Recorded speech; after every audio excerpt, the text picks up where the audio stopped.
우리가 어제 말씀을 보면 에스라가 아화의 강가에 함께 돌아갈 사람들을 다 모으고 그 돌아갈 사람들의 면면을 확인을 했지요. 그런데 제일 중요한 하나님 앞에 예배를 회복하고 신앙을 회복하기 위해서 꼭 필요한 성전에서 예배를 돕는 레위 사람들이 부족한 것을 발견하게 되지요. 그래서 급히 사방의 사람들을 보내서 함께 돌아갈 레위 사람들을 찾아서 이제 그 무리에 함께 참여시켰습니다. 그럼 이제 돌아갈 준비가 다 되었지요. 그럼 출발의 나팔을 불면서 함께 발맞춰 기쁨으로 그 길을 떠나 예루살렘으로 향해 가면 됩니다. 그런데 에스라가 그렇게 하지 않습니다.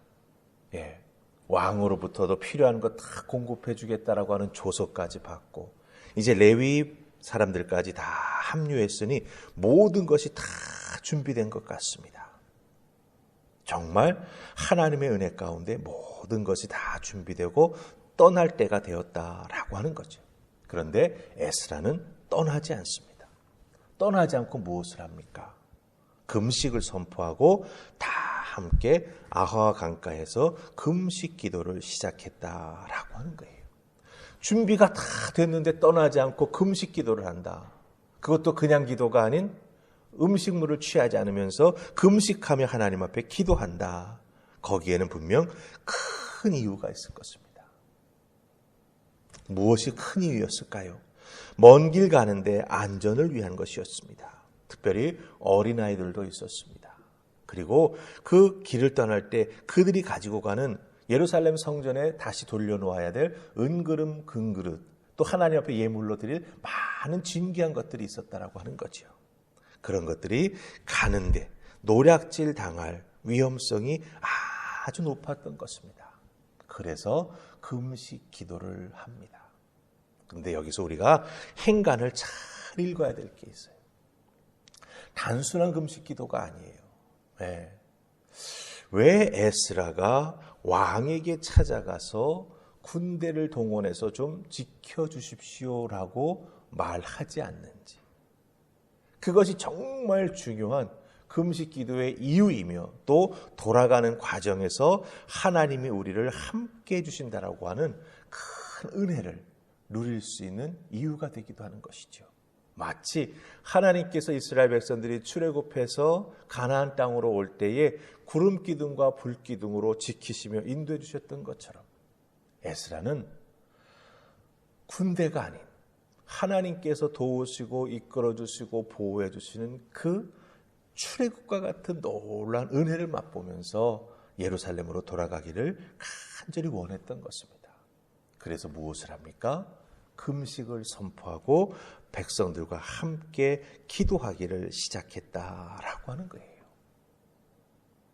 자, 그럼 우리 21절 말씀 보십시다. 21절 찾으셨습니까? 같이 읽습니다. 자, 시작. 그때 내가 아화 강가에서 금식을 선포하고 우리 하나님 앞에서 스스로 겸비하여 우리와 우리 어린아이와 모든 소유를 위하여 평탄한 길을 그에게 간구하였으니. 아멘. 바로 금식 기도 제목은 무엇입니까? 평탄한 길을 허락해 주소서. 이게 기도의 제목입니다. 긴 여정입니다. 함께 가는 이스라엘 백성들, 여자와 어린아이들도 있지요. 그 안전을 위해서 기도합니다.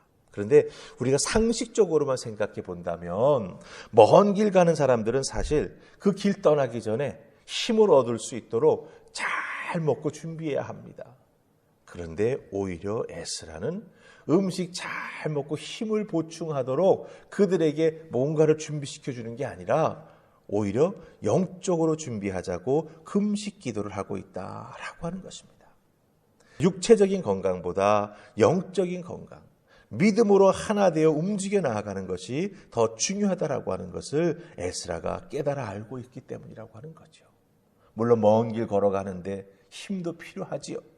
하지만 더 중요한 것은 그 먼 길 가는 동안 이스라엘 백성들이 믿음으로 하나 되고 하나님께 영광 돌릴 그 기쁨만을 생각하며 분명한 목적을 가지고 걸어가야지, 그렇지 아니하면 가다가 흩어지고 때로는 어렵고 힘든 일을 당할 때 주저앉고 싶은 마음이 생길 수 있다고 하는 거죠. 여기서 우리들도 우리들의 신앙생활 속에서 이 부분을 잘 적용해 보아야 합니다. 우리들도 우리들의 삶 속에서 내가 중요하게 여기는 부분들이 있습니다. 내 인생의 우선순위 앞부분에 1, 2, 3, 4로 이렇게 탁 올라가는 것들이 있죠. 여러분 한번 잘 생각해 보시기 바랍니다. 물론 우리가 믿음의 사람들이기 때문에 신앙생활에 대한 우선순위가 아마 분명히 있을 것입니다.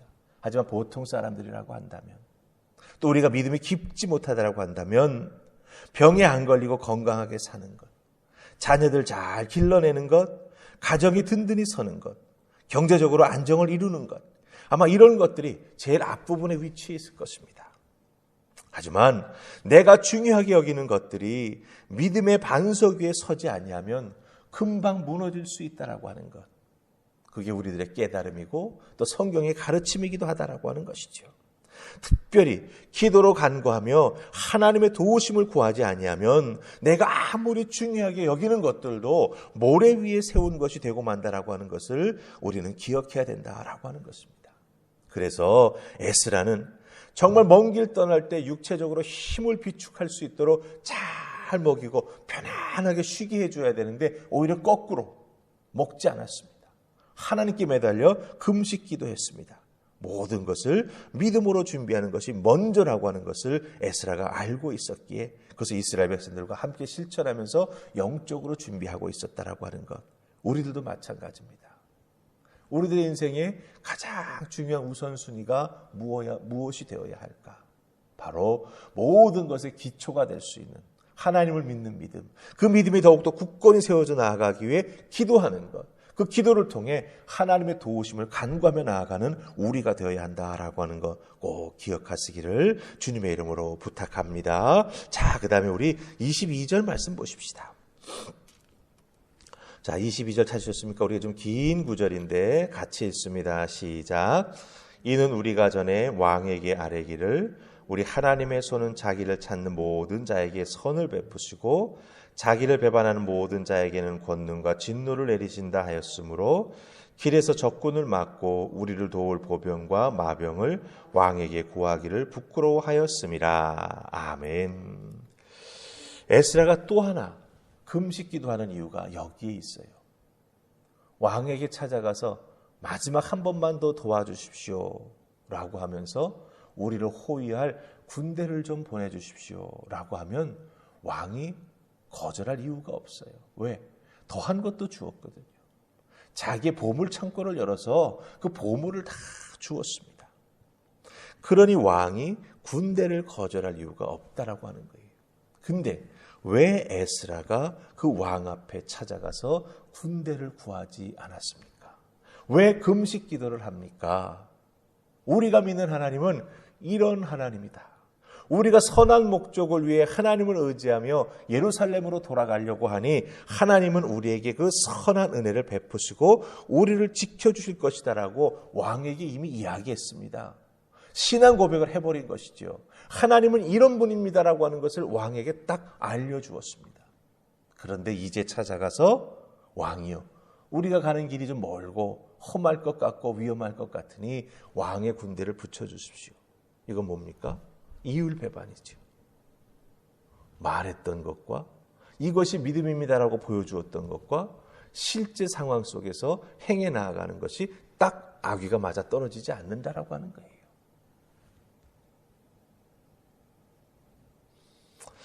왕의 군대의 보호보다 하나님을 찾는 자들에게 선을 베푸시는 하나님의 은혜와 능력을 믿었기 때문에 에스라는 다시 한번 하나님 앞에 엎드려 기도했다라고 하는 것이죠. 우리들도 신앙생활에서 참 중요한 게 있습니다. 우리 주변 사람들에게 내가 믿는 하나님 이런 분이야, 나 이런 은혜 받았어 라고 말할 때가 있지요. 특별히 믿지 않는 사람들에게 전도하고 싶어서 이런 말 저런 말 할 때가 있습니다. 그럼 내가 무슨 말을 했는지 잘 기억해 두시기 바랍니다. 예. 어느 날 갑자기 내가 그런 말을 할 정도면 상당히 편하고 가까운 사람 아닙니까? 그 사람 앞에서 내가 했던 말과 정반대되는 행동을 하게 되거나 어떤 그 신앙의 이면의 모습을 보여주게 될 때 세상 사람들은 금방 눈치챕니다. 그렇기 때문에 우리들이 믿음 가지고 이 세상에서 살아갈 때 어떤 모습, 어떤 기준, 그리고 특별히 내가 하나님의 영광을 위하여 어떤 행동을 해야 하는가라고 하는 것을 잘 기억해야 합니다. 겉으로 꾸미는 자가 되자고 하는 것이 아닙니다. 내가 믿는 대로 살아가는 우리가 되어야 한다라고 하는 것이죠. 내가 신앙 고백하는 모습 가지고 그대로 살아가야 된다라고 하는 거예요. 제가 가끔 말씀드리죠. 우리의 신앙은 교회용이 아닙니다, 여러분들. 네, 그거 기억하셔야 돼요. 교회 와서만 거룩한 척하고 교회 와서만 잘 믿는 척하고 교회가 딱 예배 끝나고 돌아가는 순간부터 세상 사람으로 탁 바뀌어버린다면 그 신앙이 뭐냐는 것이죠. 에스라가 우리에게 오늘 말씀을 통해서 그것을 보여주고 있다라고 하는 것입니다. 내가 믿는 하나님, 하나님에 대한 믿음의 고백, 그리고 그 믿음과 고백을 기초로 우리가 삶을 살아가야 한다라고 하는 것입니다. 그렇게 할 때 하나님이 지켜주시고 복의 복을 더해 주십니다. 이 분명한 믿음 가지시고 오늘도 여러분의 주어진 삶의 자리에서 하나님, 제가 오늘 새벽에 이렇게 기도했습니다. 기도한 대로 살아가게 도와주시옵소서. 요 기도까지 꼭 하세요. 그래야 여러분의 삶의 자리에서 혹여 시험이 올 수도 있습니다. 그렇지 않습니까? 그것을 이겨나가는 하나님의 사람 될 수 있다라고 하는 거 꼭 기억하시고 오늘 이 새벽기도 이 자리가 하나님의 그 크신 은혜를 덧입고 하나님의 말씀을 붙잡고 승리하며 나아가는 여러분들 되시기를 주님의 이름으로 축복합니다. 아멘. 우리 기도하십시다. 좋으신 하나님 은혜 감사합니다. 오늘도 허락해 주신 놀라운 하늘의 은혜를 사모하며 주의 전에 나왔습니다. 기도하며 간구하며 나아갑니다. 우리들의 입술을 열어 간구하는 모든 기도의 제목들이 하나님의 상달되어 응답되기를 소망합니다. 특별히 에스라처럼 하나님의 은혜와 하나님의 영광과 하나님의 능력이 나타나는 기도 생활에 나아가며 삶을 살아가는 우리가 될 수 있도록 은총을 더하여 주시옵소서. 연약하고 부족합니다. 섰다 하는 것 같으나 또 금방 넘어집니다. 하나님, 우리의 연약함을 지키시고 보호해 주시사 정말 믿는 바 그 모습 그대로 이 세상에서 살아가는 우리 모두가 되게 하여 주시옵소서. 감사하고 예수님 이름으로 기도하옵나이다. 아멘.